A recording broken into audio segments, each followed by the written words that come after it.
Situata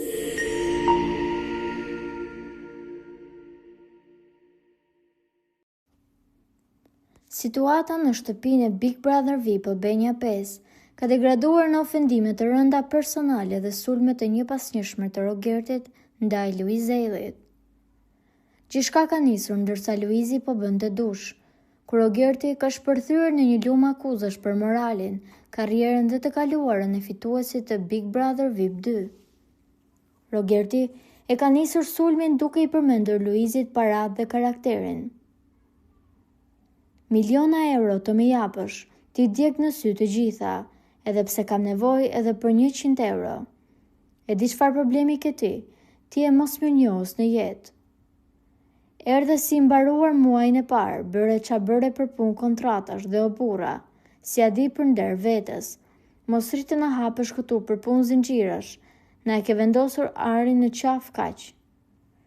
Luizi, duke ruajtur qetësinë në dush, i është përgjigjur shkurt, por me një paralajmërim të qartë.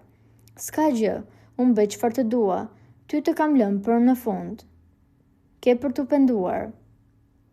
Ofendimet e Rogertit janë rënduar më tej, duke përfshirë në debate dhe bashkëshorten e Luizit, Kiarën, si dhe duke i kujtuar hyrjen e tij të varfër në Big Brother VIP 2. Këngëtari i madh.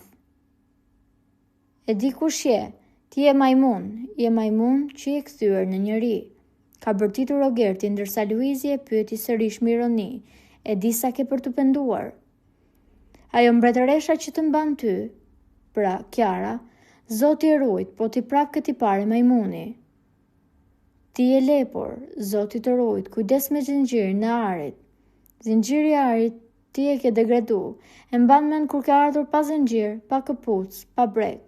E mban mend kush t'i dha? I nderumi me të degradumin. A kupton ku dua të dal apo jo? Rogerti nuk është ndalur me kaq. Ai e ka ndjekur Luizin dhe pasi ky i fundi doli nga dushi duke akuzuar për mashtrime me kontrata dhe hipokrizi fetare. Çfarë biznesesh ke ti? Se ndoshta mund të jem konsumator, nuk i dihet. Na tregon të një biznes, përveç faktit që ditë natë nuk zbaton kontrata. Çfarë biznesi ke? Edhe ti e din pse. I është drejtuar ai Luizit. Me tej, ai ka prekur dhe anën shpirtërore të këngëtarit. Si ka mundësi, 3 vjet s'ke bërë hajër hala për shpirtin tënd. Ti e ke shit veten për të djalli, edhe vendos kryqin për të falur Zoti. Por është turp për ty, se si e as besimtar tamam siç duhet me qenë. Dua të di bamirësitë tua, çfarë ke bërë o bjond.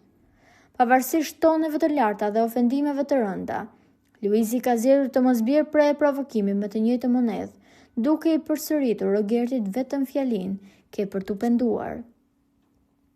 Publiku e ka parë të gjithë të debat, dhe të gjithë po komentojnë komente negative ndaj Rogertit, pasi gjua që ka përdorur ai është shumë fyese dhe e rëndë. Të gjithë tashmë kërkojnë drejtësi për Luiz Ellin dhe thonë që Rogerti po shpif aty brenda. Po juve çfarë mendimi keni për këtë situatë? Komentojeni mendimin tuaj dhe mos harroni të shtypni butonin subscribe për të mos humbur asnjë video të re rreth kanalit ton. Ju faleminderit.